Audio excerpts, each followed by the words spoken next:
And today I'm delighted to be joined by the co-hosts of the New Culture Forum's brilliant Deprogrammed. I was delighted to appear on their program. I think it was last week or the week before, but check that out after the show on the New Culture Forum. It's Connor Tomlinson, who is also host of Tomlinson Talks on Lotus Eaters, and making his outspoken debut, Harrison Pitt, senior editor at the European Conservative and a fellow at the New Culture Forum. Great to have you both here. So, Connor, what do you make of Julie being locked up for 15 months for an imprudent, yes, and a very inappropriate post on Facebook when we see violent criminals being released? Well, I want to reiterate at the start of your show, Dan, it's good to see you again. This is why Harrison, all of my colleagues over at Lotus Eaters have always said, do not do anything stupid in regard to these riots or even the protests. Don't start a fight with police. Don't go and burn down a migrant hotel or loot a Greggs or a Lush. Those are all criminal behaviors, criminal damage, violence. Terrible, don't condone it. But also, even if you are grieving over the poor girls that were murdered in Southport, even if you are frustrated by the privileging of Islam by the financial and legal sector over the native British population, and even some of its grateful house guests like the Jewish community in this country, even if you are enraged by all of those things, do not say anything that incites violence or is inflammatory out of the ordinary, because this regime is looking for an excuse to crush you beneath its boot. And so that is an unwise thing for her to do. However, considering we had Daily Mail reporting about 2 weeks ago that a 14-year-old boy was stabbed to death, and one of his killers got, 8 years? Another of his killers got his sentence downgraded to manslaughter, got given 2 years, but under Labour's plans to act like Bane from The Dark Knight Rises and free the prisons of all of their psychos, he's now being let out after 6 months. Bearing in mind, some of these people that have put up social media posts and been arrested for inaccurately sharing the identity of the stabber not being the second-generation Rwandan immigrant, but some Muslim asylum seeker, which was wrong. Some of those people are looking at charges that are far longer even than that. So you can be party for murdering a teenager and get a shorter sentence and be out on the street. But if you put something naughty on social media, you will be locked up. This is insane. It is insane. And the thing is, Harrison, look, no one is excusing any violence or anyone who is inciting violence. It's not actually about that, though, because lots of these social media posts, I've seen them. They are political opinions, yes, maybe expressed inartfully in the heat of the moment. But if we're a country that locks people up for this, I think, number one, that is chilling, that is terrifying, it's really worrying. But we know, Harrison, that all of the folk who were inciting violence on the Jewish population after October 7th for weeks and weeks and weeks were not locked up, were not charged. They weren't even condemned. There have also, thank you as well for having me on your show, Dan. It's a privilege to be here. There have also been numerous cases of people from, let's say, accredited victim groups who have made truly bilious comments about not only Jews, but also the white host population online. In 2015, there was a woman by the name of Bahar Mustafa who posted on her social media account, "Kill all white men," which I would argue is a much more direct incitement to violence than many of the examples which we've seen play out on our social media. And in fact, she had her charges summarily dropped by the Metropolitan Police. And this woman, of course, belongs to what under our woke moral order gets classed as a sort of accredited victim group. Whereas the kinds of people that you're wheeling out as examples, I forget the names of the individuals involved, but people who are saying things like, "Who the F is Allah?" People engaging in rage rhetoric on Facebook, people who are understandably and in many cases hot-headedly and deplorably furious, or rather their reaction is deplorable about what's been going on in our country, the elite betrayal we've seen over the last 30 years. These people belong to a different category. And I would argue that this is inseparable from our descent into a woke moral order. And this enforces all of our, this woke moral order has captured all of our institutions at the moment. And the useful thing as well is that you don't need to be a conspiracy theorist to sign up to any of this. There doesn't have to be a sort of single guiding intelligence. There doesn't have to be a cabal that's pushing for two-tier policing as such. All you need is an endemic culture in the police force. And that's one we've had since the Macpherson report. There has been the police have been trying to prove their anti-racist bona fides. And particularly since the George Floyd riots as well, that was ratcheted up. And so what you have is a situation at the moment where if one of the regime's accredited victim groups commits a crime, the approach will be plodding, pervasive, and as pathetic as the law can be diluted to allow. Whereas if one of the same victim groups claims to sanctity is felt to be threatened by a certified oppressor, the approach will be swift, despotic, and as severe as the law can be stretched to authorize. And this is what happens organically when you have an endemic culture in the police force, as in every institution. And it's also what happens, it's also an inseparable byproduct of our experiment with diversity and multiculturalism, because we simply do have in this country now sort of indigestible foreign diasporas who do not consent to be policed anything like as readily as the host population does.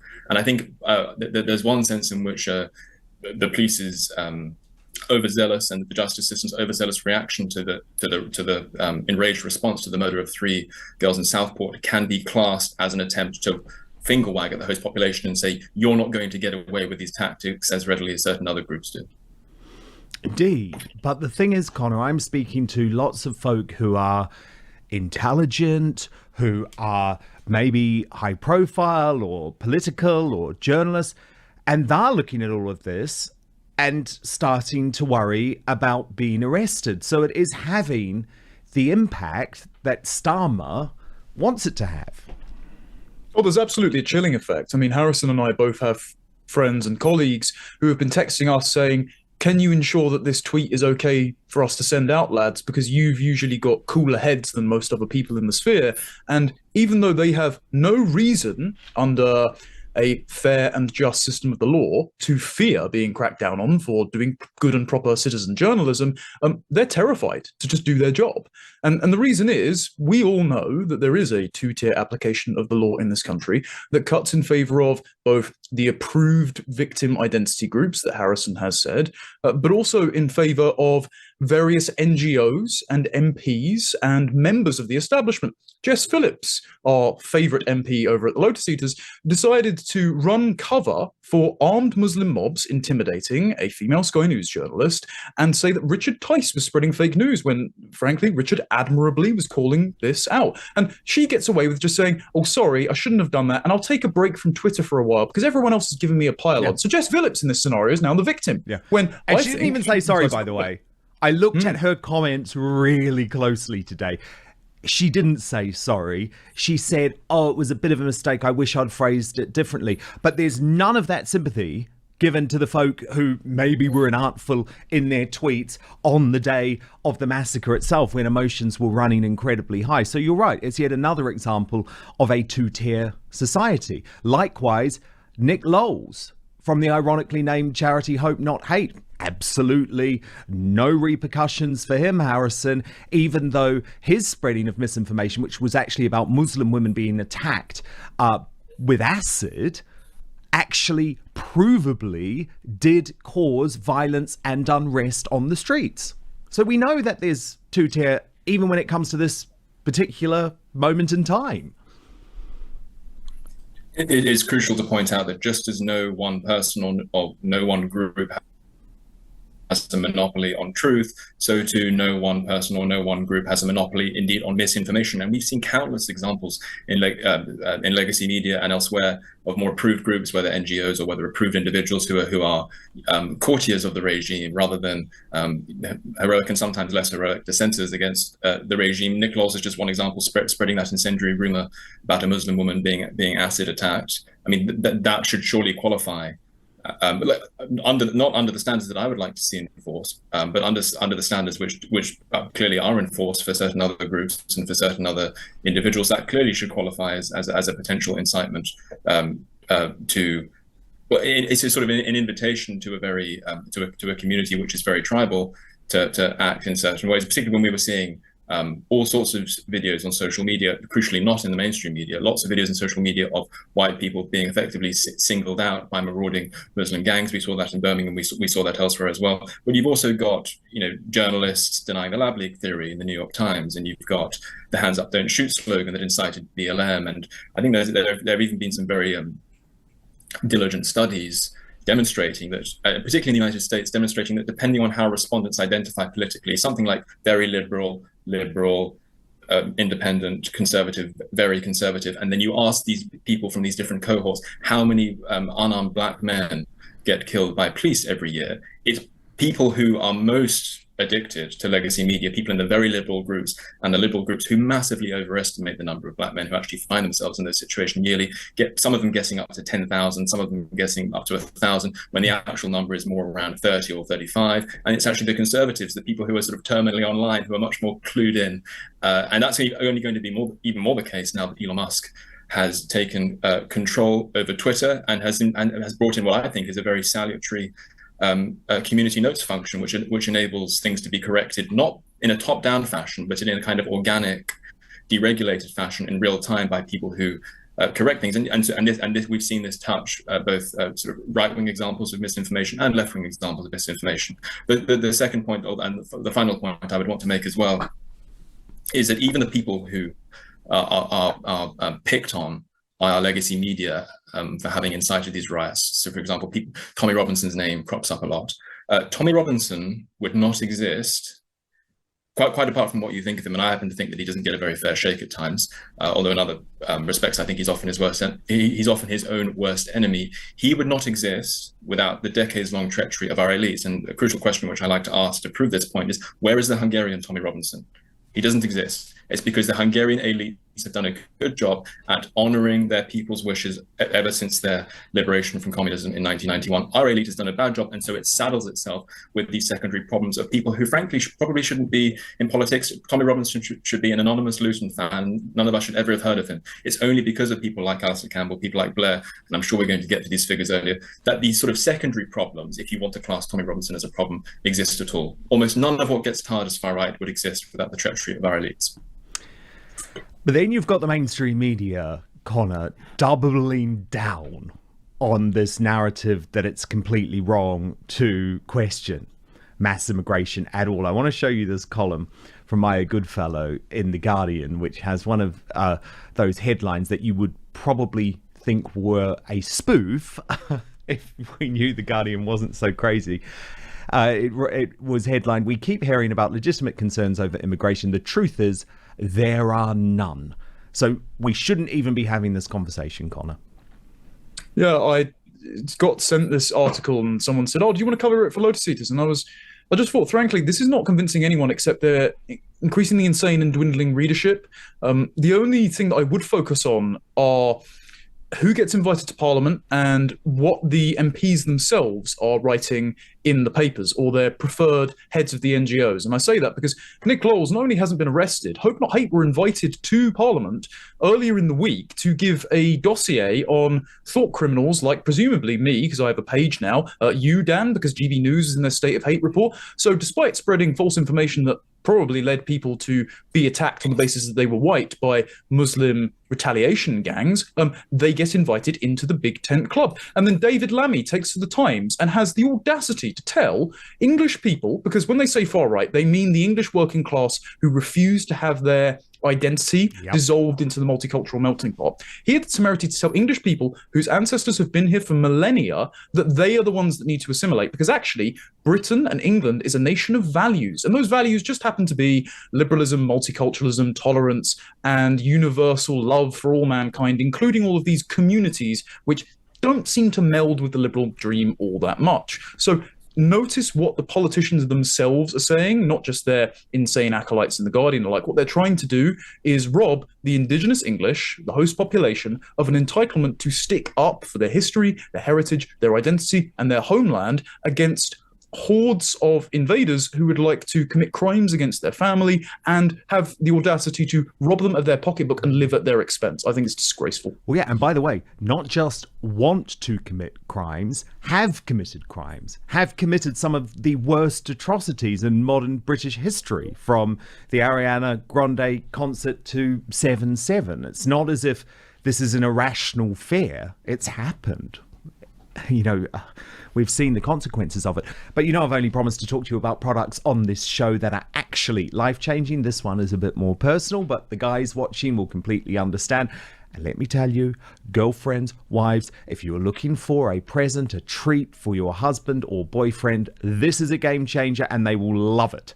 Because we want our grooming routine to be a one and done deal. So the days of using the same trimmer for your face and your nether regions are over thanks to our friends at Manscaped. They've come up with the ultimate package to keep your hairs trimmed from 12 till 6. So introducing the brilliantly titled Beard and Balls bundle featuring the Lawnmower 5.0 and the Beard Hedger.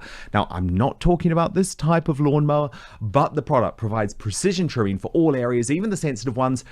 And you'll get them as manicured as freshly cut grass. I'm talking about a trimmer for the moneymaker, another for the boys downstairs. This trimmer gets it right the first time. It's gentle on the skin, and it has 2 interchangeable skin-safe blade heads, so you can choose between a precise trim or a smooth finish. Did I also mention it's waterproof, which means you can trim in the shower, avoid making a mess. Perfect for those of us who appreciate efficiency. Next, I want to tell you about the Beard Hedger. So whether you're going for a neat stubble or a full-on lumberjack look, this trimmer has you covered. It features a titanium-coated stainless steel T-blade, 20 length options, which means you can achieve any style you want with just a twist of the zoom wheel. And just like the lawnmower, the Beard Hedger is also waterproof, so you can handle your beard grooming right in the sink or shower without worrying about water damage. With up to 60 minutes of runtime and an LED charge indicator, you'll never be caught mid-trim with a dead battery either. This is a gentle product, no more cuts. You'll keep your loved ones happy, and using this product will increase your confidence. The best news is, today, I've got a great deal. 20% off and free shipping. It comes really quickly, actually, because I ordered some products the other day. Very, very quickly delivered, beautifully packaged. You just have to use the code OUTSPOKEN at the checkout. You'll get 20% off everything via the website www.manscaped.com. So let me repeat that, www.manscaped.com. Use the code OUTSPOKEN at the checkout. No more juggling multiple tools or dealing with subpar results, just efficient, effective grooming wherever you need it for the premium grooming experience. Trust Manscaped. But look, it's really interesting, Harrison, to see what happens too when a true freedom fighter, and there aren't many, ends up in the mainstream media. So this is what happened and how CLA Fox was questioned on Newsnight last night. Have a look and I'll get you to react off the back. Hey. Are you saying that there's from your perspective, libertarian perspective, absolute freedom saying whatever you want to without consequences, even if it incites? First of all, incitement is a particular and very specific. I'm going to instruct you to go and, I'm telling you to go and burn that mosque down, right? Yeah. That's incitement. That is against the law. Some of the things that people are being, right, to use an example today, because you actually said a 53-year-old woman, the judge actually said, I'm finding this difficult. He's actually sent her to prison for, I think, 18 months. She's a sole carer of a disabled person. She's basically a quiet person who said something really vile. And so immediately the point was made to Claire Harrison, oh, so anything goes, does it? And there's no acceptance, actually, that you can have a nuanced discussion about free speech, and that we know there's a real difference between what Julie Sweeney said, which was a generalized comment, quite hateful. I'm not actually defending the comment in any way, but it's very different than making a specific threat against a specific religious institution. It's very, very interesting. Firstly, I should say that I admire Claire Fox's forbearance still appearing on questions on Newsnight. I can barely watch. Very brave, yes. I can barely watch it these days, let alone attend, and have to mix with all those, insufferable. And you never get a fair hair in the green room on that show. No, I can expect that. Maybe I'll find out one day. But in any case, yes. What's very interesting is when the standards of incitement or the standards for inciting racial hatred are relaxed, and when they're not. I mean, I quoted that example earlier of Bahar Mustafa, a Cypriot Turk who was born in London in 2015, saying "kill all white men." That's on social media. 2015 charges were summarily dropped by the Metropolitan Police. Well, Harrison, what about the BBC itself, who actually broadcast a comedy show? Remember, it was hosted by Frankie Boyle and had a black comedian on who actually said "kill Whitey" as some sort of joke, and it not only was broadcast, there was no outcry, there was no investigation by the off-communists. Completely. And I also, now that you mentioned the BBC, I remember Joe Brand's comment about someone throwing acid in the face of Nigel Farage. It'd be much less funny if it actually happened. I also remember one of the most contorted New York Times articles I've ever read, where they tried to dissect that song, which is quite popular among African communists, Afrocentrist communists in South Africa, to kill the Boer, kill the Boer, kill the Boer. It's not one of the most subtle songs you'll ever encounter in the world. Yet the New York Times was trying to dissect it line by line and explain how there's actually much more context here. But of course, Rule Britannia, which doesn't contain anything which could possibly be classed as incitement, is all of a sudden really problematic at the proms when it comes to be sung. And so, look, under the woke moral order, you need a certain amount of inequality in order to fight equality, and this is what we're seeing in action. And yes, it's very unscrupulous, very unnuanced in terms of standards of free speech. I would want to make three distinctions, I suppose, about free speech. And I think is her name Julie Sweeney? I think her yes. comments would her comments fall into what I would call horrible rage rhetoric. And I don't think that meets the much more exacting standards of incitement, which Claire Fox was trying to lay out on Sky News, which have to be very specific and very direct. As for the incitement and for incitement to violence, I think that should remain part of the law. I would be in favor, if it actually exists, of getting, because I'm not a lawyer, but I would be in favor of getting rid of any laws which are as nebulous as to couch themselves in incitement to racial hatred, which is likely to incite racial hatred. It doesn't even say you have to intend to have incited racial hatred. It just has to be likely. And there's ample, because the thing is, Harrison, it's a turn of phrase. Like, again, I'm not actually defending what Julie Sweeney said, but I will defend our right to use turns of phrase. For example, quite often people will say about Westminster, oh, let's just burn the whole place down. They don't actually mean go and burn down the Houses of Parliament, do they? It's a turn of phrase. And I think the problem is this nuance has been taken away, Connor, for very specific purposes. Oh, yeah, of course. I mean, I wonder if I'll be slapped in cuffs because I've got Guy Fawkes ominously over my shoulder in my background on my show. This has been a long-standing debate about the borders of incitement to violence ever since Henry II once said, won't someone rid me of this troublesome priest? And then Canterbury Cathedral became incredibly famous.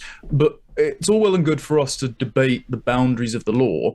The thing is, with the law, it doesn't matter. As Joseph de Maistre once said of constitutions only matter insofar as the people who wrote the documents are still around to uphold their values. If the people who are living under the law don't believe in the fairness of the common law system, if they don't believe in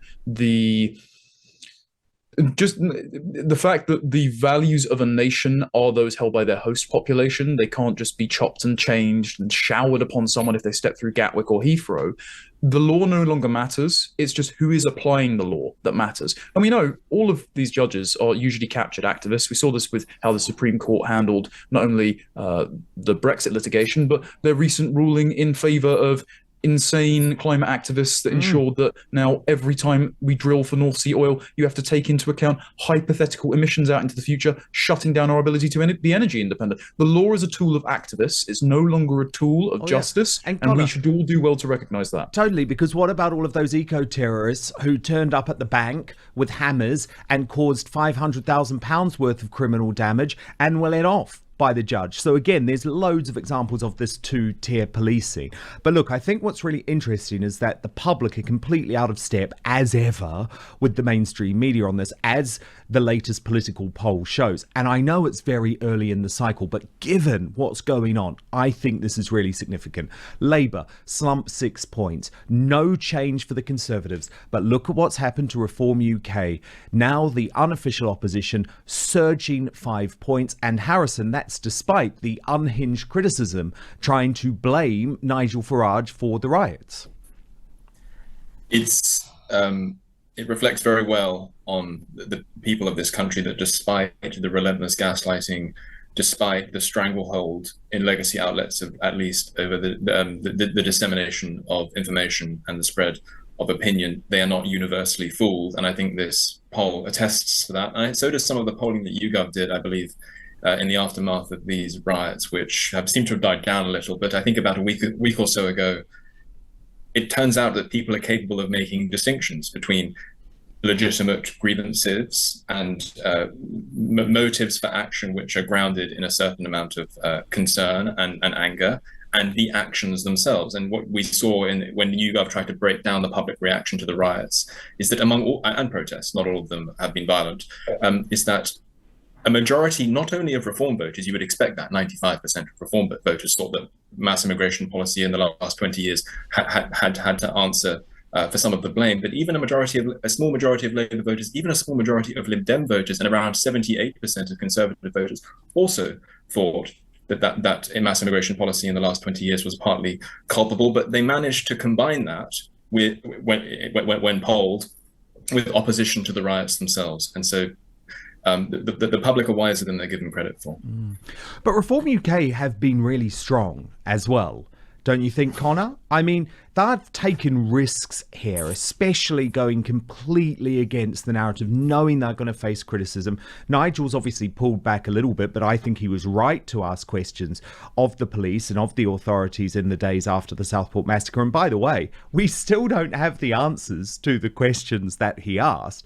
But you've also had Richard Tice being incredibly strong on two-tier justice, specifically when it comes to the case of the two guys at Manchester Airport who we saw with our own eyes beat up the police and still haven't been charged with a crime. We've had Rupert Lowe doing some really good work as well. So I actually think Reform UK deserve this surge.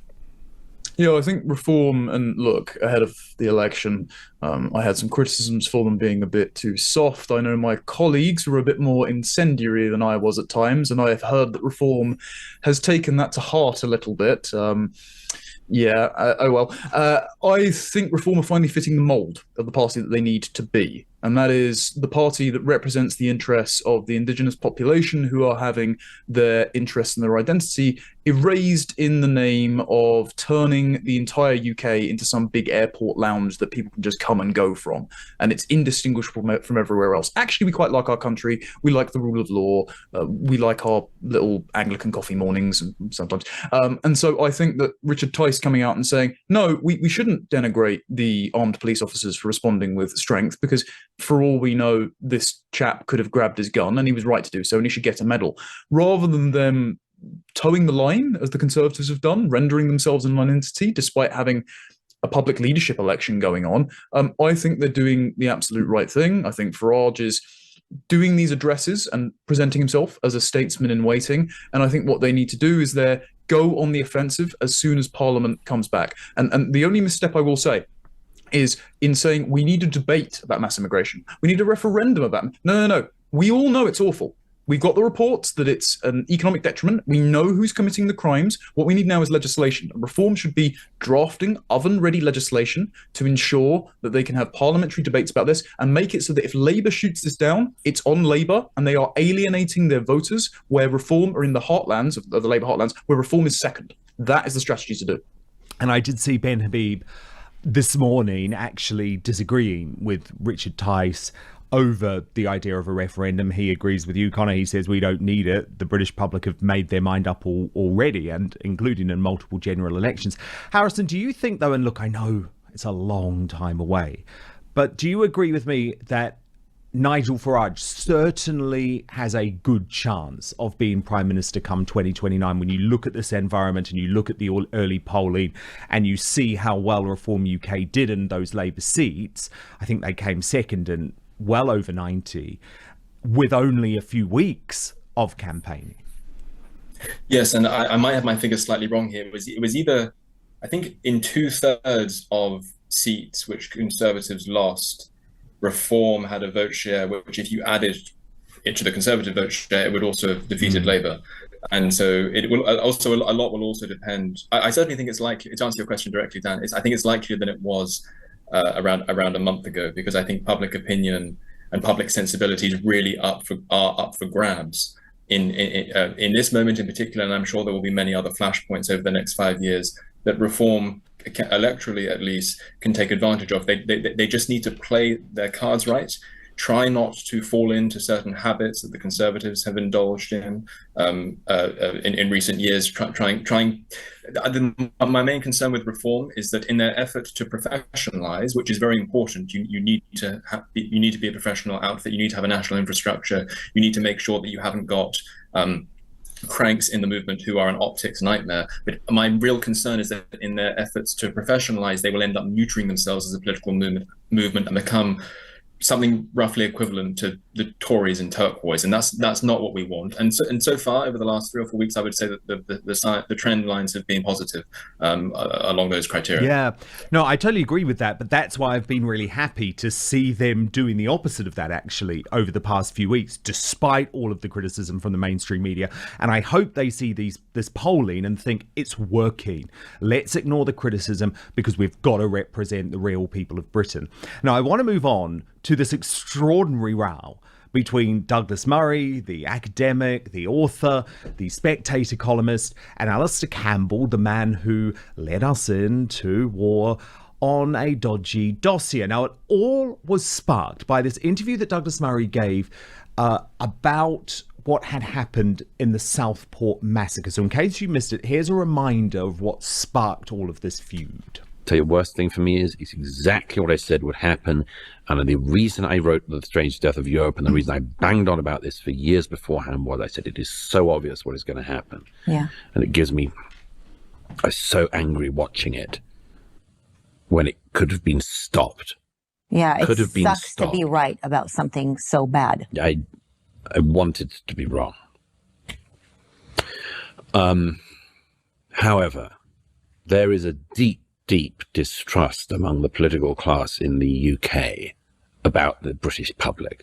They really don't seem to like them. They really don't seem to like them. They're so eager to attack the general public and cover over for anything. Now, Alistair Campbell went completely mad over this. He copied in the Metropolitan Police, saying that Douglas Murray should be arrested. He compared him to Goebbels, the Nazi propaganda tweet. Well, overnight, Douglas Murray has responded. Watch. What is going on in the UK? And do you fear that police are scrutinising your tweets and interviews and things you've written? Well, all that caused this was the fact that I've used my eyes in recent decades, and I've also used my pen. And I have described what has happened to my country of birth, Great Britain, and the continent of Europe, and indeed the wider developed world and the challenges that come through illegal and legal mass migration. That's not all migration, but illegal and legal mass migration. Interestingly enough, this interview that seems to have caused this breakdown from Alistair Campbell was one in which I simply said, what I describe in The Strange Death of Europe as happening is indeed what is now happening. And I said this, as many people have noted, not in a spirit of glee, but in one of deep lamentation. I never wanted to be proved right on this, and it gives me absolutely no joy to have been proven right, that the importing of very large numbers of people illegally and legally from very different cultures into a society which totally fails to integrate them will lead to massive problems, including at some point a massive backlash. He then went on to deliver the most brutal and brilliant takedown of Alistair Campbell I've heard so far. I'm only responsible for pointing out the facts and the lamentable situation that he got our country into. There's a couple of other things very quickly, Rita. Of course, this man, Campbell, is best known for his lying dossier about WMD in Iraq, which helped bounce Britain and other countries into the Iraq war. So if he had any kind of sense of decency, he would have disappeared from public life a long time ago. He was also, of course, the person who hounded Dr. David Kelly to suicide. And that's one of the really interesting things about Alistair Campbell. He's an unbelievable bully and a hack. And one of the things about him, like most hacks and bullies of his kind, he thinks that he can hide behind, as he always does, the claim that he himself is very mentally fragile. One of the interesting things about that is he can chase people like David Kelly to suicide. But if you criticize Alistair Campbell for his frequent bursts of utter insanity, he says that you are using his mental health against him. He's a totally sick individual on every possible level. I make no apology for pointing out the terrible things that he and his friends did to my country. Hear, hear. And of course, Alistair Campbell has joined the annoying leftist bores threatening to leave X. He wrote on the platform, of course, like a lot of people, and thinking about leaving Xter, given how truly awful it has become since Toy Town Trumpy Fashboy Elon Musk took over, staying for now on the grounds you should fight the far right wherever they are, but meanwhile have set up with Blue Sky. So if you're already there, please do follow me. I've got no idea what Blue Sky is, have zero interest in it. But Connor Tomlinson, I did point out earlier that since he posted that X yesterday, he has already made 7 new posts on the platform. So he's not going anywhere, is he? What a victory for Douglas Murray, I think we can both agree. Right, anytime some leftist said that they're going to leave the platform, Lewis Goodall did it earlier this week. It's like a smack addict itching their arm and saying, don't worry, I've ditched the tourniquet and the spoon, so I'll be absolutely sure not to take any more heroin while they're eyeing up a brick in the corner. Look, Douglas is fantastic. His rhetorical takedowns are excellent. I texted him before he actually went on this Sky News Australia thing, and he unfavorably compared these sort of people to dementors trying to come for his career, and vampire from in their irrelevancy, because they seem to have gone absolutely everything right from foreign policy to immigration policy in the last how many years, his IQ points and his fame. Alistair Campbell, I think the man should be held culpable for being party to the murder of thousands of Iraqis and British servicemen, frankly. And as with things happening in politics these days, I'm proud to say I also ratioed him on X by pointing out that Douglas Murray wrote The Strange Death of Europe because he lamented a civil conflict happening and wanted to stop it. Alistair Campbell lied in the dodgy dossier and encouraged a war to happen, and he's the one that's saying Douglas Murray should be held accountable for inciting violence. Not really washing with the British public, I don't think. No, indeed. Harrison, what did you make of this row? Well, I must say we're still waiting on a whole raft of celebrities to leave the United States after Donald Trump. After Donald Trump was elected in 2016, that's a promise they regularly make as well. Not only that they will leave these private platforms, but that they will leave their own countries, such as their horror, until they discover that, in fact, it's actually far more lucrative to work on The View or work on CNN or work on MSNBC and howl and spend all day howling about Donald Trump's calumnies. Yes, I was not impressed by Alistair Campbell's interventions into the debate, and I was very impressed by Douglas Murray's as ever. And it goes back a little bit to what I was saying earlier about no one having a monopoly on truth and no one having a monopoly on misinformation. There are sort of two theories of truth which are kind of conflicting against each other in our society, and I would argue that Alistair Campbell represents a sort of top-down theory of truth. Like, truth exists in this sort of weird, abstract, mosaic realm, and we have these especially qualified members of the nexus of media, cultural, and political elites who just have truth wired into them and implement it in a managerial style onto the population. And therefore, censorship is in fact very compatible with that theory of truth, because there isn't a belief, as there is on the second theory of truth, which I'm much more a subscriber to, and clearly Douglas Murray is as well, and I think Elon Musk is too, that human beings are tricky, and truth emerges from clashes of different perspectives, people comparing notes with one another. And I should say that I'm against the top-down theory of truth in principle, but I'm certainly against the top-down theory of truth if the enforcers are going to be unhinged, terminally dishonest ideologues like Alistair Campbell.